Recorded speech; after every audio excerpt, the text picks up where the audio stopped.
Hello student, સ્વાગત છે તમારું મારી યુટ્યુબ ચેનલ એપી સ્ટડી સેન્ટરમાં। આજે આપણે શીખવાનું છે ધોરણ 9 ગણિતમાં સ્વાધ્યાય 6.1નો ત્રીજો અને ચોથો દાખલો। ત્રીજો સાવ એટલે સાવ નાનકડો દાખલો છે અને સહેલો છે, આમાં સાબિત કરવાનું છે।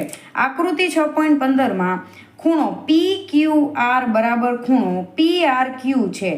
શું કીધું છે? PQR બરાબર PRQ છે। તો સાબિત કરો કે ખૂણો PQS અને ખૂણો PRT સમાન થાય। આ બંને સમાન થાય એવું કીધું છે। આ બંને સમાન હોય તો આ બંને પણ સમાન થાય, આવું આપણે સાબિત કરવાનું છે।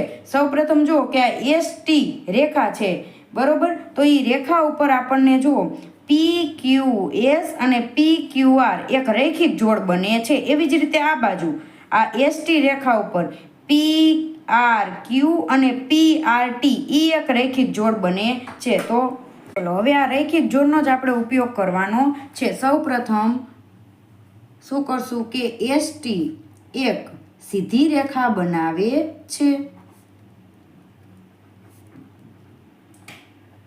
તો એની ઉપર જે પણ ખૂણા હોય કેની જોડ બને? રૈખિક જોડ બને। તો આપણે બે રૈખિક જોડ બનાવવાની છે, બરોબર? સાવ એટલે સાવ ઈઝી છે। ચલો હવે આ ST એક સીધી રેખા બનાવતી હોય તો એના ઉપર જે ખૂણા હોય ને રૈખિક જોડ બનાવે એટલે 180 અંશના થાય। તો સૌ પ્રથમ આપણે આ સાઈડનું લેવાનું, બરોબર? તો ખૂણો PQS અને PQR આ બંને કેવા થાય? એકબીજાના રૈખિક જોડ થાય। તો એ આપણે લખવાનું કે ખૂણો PQS પ્લસ ખૂણો PQR બરાબર કેટલો થાય? 180 અંશ। આપણે કૌંસમાં શું લખવાનું? રૈખિક જોડ બનાવે છે, બરોબર? એવી જ રીતે આ બાજુ લખવાનું, આ બંને ખૂણા શું લખશું? PRQ અને PRT, બરોબર? ખૂણો PRQ પ્લસ ખૂણો PRT બરાબર 180 અંશ શું બનાવે છે? રૈખિક જોડ બનાવે છે। બસ આનું અને આનું આપણે લખી નાખવાનું। લખી નાખ્યું। હવે શું કરવાનું? આ બંને સમાન થાય છે, 180 અંશ છે એટલે રૈખિક જોડ છે, એટલે આ બંનેને બરાબરમાં લખવાના કે ખૂણો PQS પ્લસ ખૂણો PQR આ લખી નાખ્યું, બરાબર સમાન આ થાય છે ખૂણો PRQ પ્લસ ખૂણો PRT બરાબર કેટલા થાય? 180 અંશ થાય છે, બરોબર? ચલો હવે શું કરશું? આપણે કીધું છે આપણને રકમના, શું કીધું છે જુઓ તમે કે PQR બરાબર શું લેવાનું? PRQ લેવાના।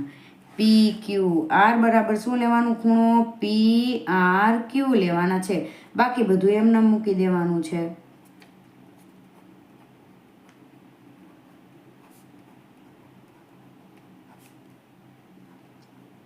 હવે સમાન સમાન બંને બાજુ હોય કેન્સલ થઈ જાય તો આ બે કેન્સલ થઈ ગયા। તો આપણે સાબિત શું કરવાનું હતું કે PQS બરાબર PRT થાય, તો એ આપણે આવી ગયું।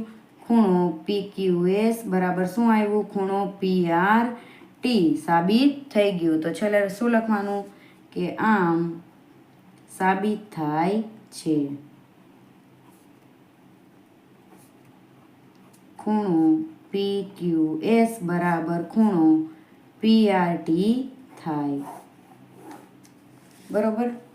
આમાં જો અંદરના ખૂણા સમાન હોય તો આ બહારના ખૂણા પણ કેવા હશે? સમાન હશે। આવું આપણે સાબિત થઈ ગયું। ચલો હવે આપણે જોઈએ ચોથો દાખલો।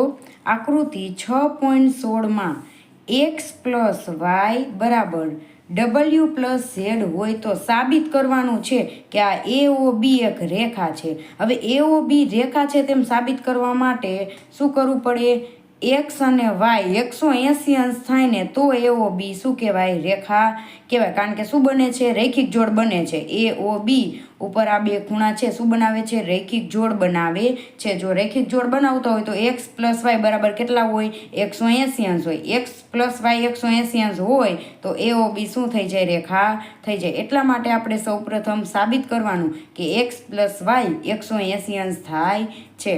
તો આપણે શું લખવાનું છે સૌપ્રથમ? અહીંયા દાખલામાં કાંઈ નથી, સાવ એટલે સાવ ઈઝી જ છે। ત્રીજો દાખલો હતો એના જેવો ને જેવો કે AOB એ રેખા છે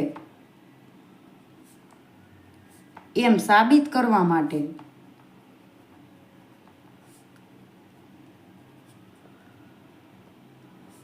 આપણે એક્સ પ્લસ વાય એ રૈખિક જોડ બનાવે એટલે 180 અંશ થાય એમ રૈખિક જોડ બનાવે છે એમ સાબિત કરવું પડે એમ સાબિત કરવું પડે તો શું સાબિત કરવાનું કે એક્સ પ્લસ વાય 180 અંશ છે બરોબર હવે આપણને ખબર છે કે આ બિંદુ ઓ છે ને એની આજુબાજુના બધાય ખૂણાનો સરવાળો કેટલો થાય 360 અંશ થાય એનો આપણે ઉપયોગ કરવાનો તો શું લખશું આપણે કે બિંદુ ઓની આસપાસના બધા જ ખૂણાના માપનો સરવાળો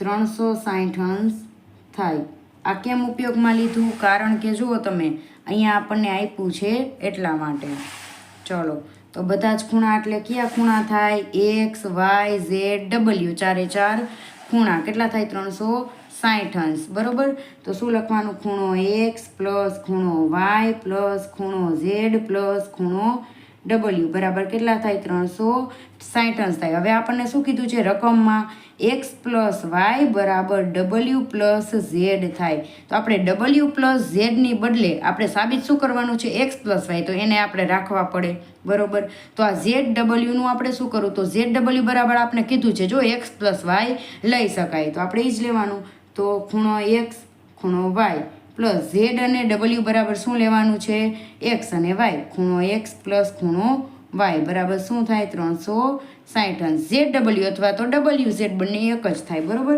અહીંયા એક્સ અને એક્સ કેટલી વાર 2 વાર છે એક્સ અને વાય તો આપણે 2 કોમન કાઢી લઈએ એક્સ પ્લસ વાય ખૂણો બરાબર તો ખૂણો એક્સ 2 વાર અને ખૂણો વાય 2 વાર બરાબર 360 અંશ તો ખૂણો એક્સ પ્લસ ખૂણો વાય બરાબર 360 અંશના આ 2 ગુણાકારમાં આ બાજુ આવે તો ભાગાકારમાં તો 180 અંશ આવે તો ખૂણો એક્સ પ્લસ ખૂણો વાય બરાબર શું આવે 180 અંશ આમ સાબિત થઈ ગયું બરાબર તો આપણે શું લખવું પડે કે આમ સાબિત થાય છે કે શું લખવાનું તમારે કે આમ સાબિત થાય છે કે